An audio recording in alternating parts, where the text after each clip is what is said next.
So hello and welcome back friends on my channel Accent with Trick Ayush Sir English with my yet another video।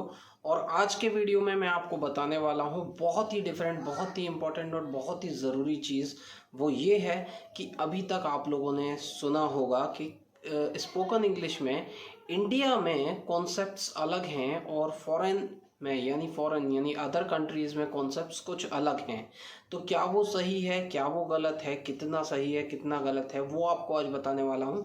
और आज के इस video में मैं आपको बताऊँगा कि कुछ एक चीज़ें ही ऐसी हैं जो कि वहाँ और यहाँ में डिफरेंट हैं। जैसे कि आज मैं आपको कुछ चार चीज़ें ऐसी बताने वाला हूँ जो कि थोड़ी सी डिफरेंट हैं, आपको इंडिया में स्पोकन इंग्लिश की क्लासेस में डिफरेंट दिखाई देंगी। जैसे कि एक वर्ड है, अगर आप यूज़ करते हो उस वर्ड को डू नॉट, तो फ्रेंड्स इस वर्ड को बहुत ध्यान से देखिएगा। डू नॉट या डोंट, ये दो वर्ड्स हैं। अब आप कहेंगे ये दोनों तो एक ही हैं, आप कैसी अजीब सी बातें कर रहे हैं। बट यस, ये दोनों ही वर्ड डिफरेंट हैं और दोनों का मतलब भी डिफरेंट होता है। डिफरेंट क्यों होता है वो बता देता हूँ।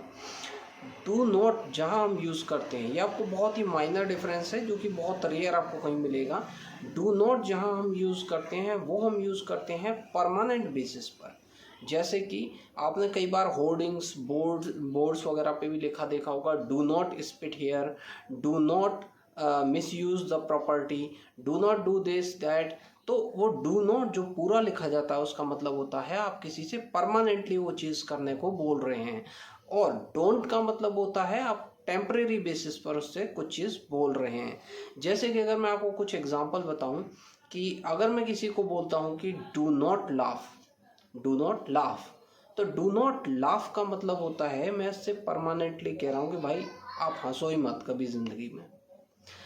दूसरी वहीं पर अगर मैं कहता हूँ डोंट लाफ, डोंट लाफ का मतलब होता है, उसका सीधा सा मतलब होता है कि फ़िलहाल इस सिचुएशन में ये सूटेबल नहीं है कि आप हंसें या लाफ करें, सो प्लीज़ डोंट लाफ।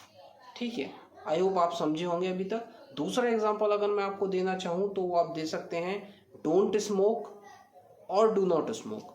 तो आप क्या कहेंगे बताइए, आप डोंट स्मोक बोलेंगे किसी को या डू नॉट स्मोक बोलेंगे? ऑब्वियसली आप कहेंगे do not smoke. Do not smoke मतलब आप कभी स्मोक ना कीजिए, ये बहुत ही इंजूरियस होता है हेल्थ के लिए।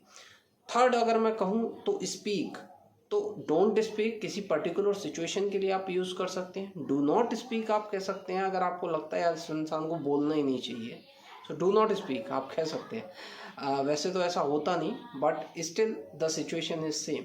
अगर आप चौथा एक एग्जांपल देखें, डोंट स्पिट और do not spit. Don't spit का मतलब मत थूकिए, डू नॉट स्पिट का मतलब भी मत थूकिए, लेकिन आप कभी मत थूकिए वही यूज़ होता है। आप होर्डिंग्स पर, बोर्ड पर भी यही देखेंगे जगह जगह, जो गवर्नमेंट ऑफिसेज हैं उनके बाहर डू नॉट स्पिट लिखा होता है, यानी कि मत थूकिए। अब हम नेक्स्ट चीज़ की तरफ चलते हैं, वो होता है कैन। कैन का मतलब आप लोग कहेंगे कि क्या होता है? कैन का मतलब होता है सकना, सकता है, सकती है, सकते हैं। लेकिन यस, इसका मतलब ये होता तो ज़रूर है, लेकिन अब मैं अगर आपको कुछ एग्जांपल दूं, जैसे कि हमारे इंडिया में रीजनल लैंग्वेजेस बहुत सारी हैं। जैसे कि आप हरियाणा चले जाएंगे तो डिफरेंट लैंग्वेज रहेगी, यूपी में अलग रहती है, राजस्थान में अलग रहती है और दिल्ली में अलग रहती है। तो वहीं अगर कोई दिल्ली का बंदा कह रहा है कि can I can drive the car, मैं कार चला सकता हूँ, वहीं हम समझ सकते हैं कि I can drive the car मतलब कार चला सकता हूँ। वहीं अगर हरियाणा का बंदा होगा वो कहेगा कि मन ने कार चलान दे, मैं चला सकूँ, तो क्या उसका मतलब डिफरेंट होगा? वहीं पर अगर यूपी का बंदा होगा, भैया हम कार चला सकते हैं, तो तीनों का मतलब सेम ही है, सकना ही है, लेकिन इसका जो बेसिक अंतर होता है ना, बेसिक जो मतलब होता है वो होता है अपनी ताकत दिखना किसी काम को करने के लिए। आप में कितना बल है, आपको किसी काम करने के लिए आप कितने सक्षम हैं, तो आप वहाँ यूज़ कर सकते हैं इसको। तो सिंपली आपका कॉन्सेप्ट क्लियर होना चाहिए। इंडिया में जो लैंग्वेज यूज़ की जाती है वो मैंने कहा था कि आपका जो आपके सेंटिमेंट्स होते हैं वो यूज़ होते हैं। तो वही चीज़ समझिए, कैन का मतलब सकना ही होता है, बट उस जगह पर यूज़ करते हैं जहां आप किसी काम को करने के लिए सक्षम हैं। थर्ड, अगर हम शुड की बात करें, थर्ड वर्ड है जो हमारा चौथा आज का है, एक था डोंट, एक था डू नॉट, एक हो गया कैन और ये चौथा है शुड। शुड का मतलब आप कहेंगे क्या होता है? शुड का मतलब होता है चाहना, ठीक है। तो you should go, he should go, ठीक है। अब आप किसी इंसान को सलाह दे रहे हैं तो सेम कॉन्सेप्ट फॉलो होगा।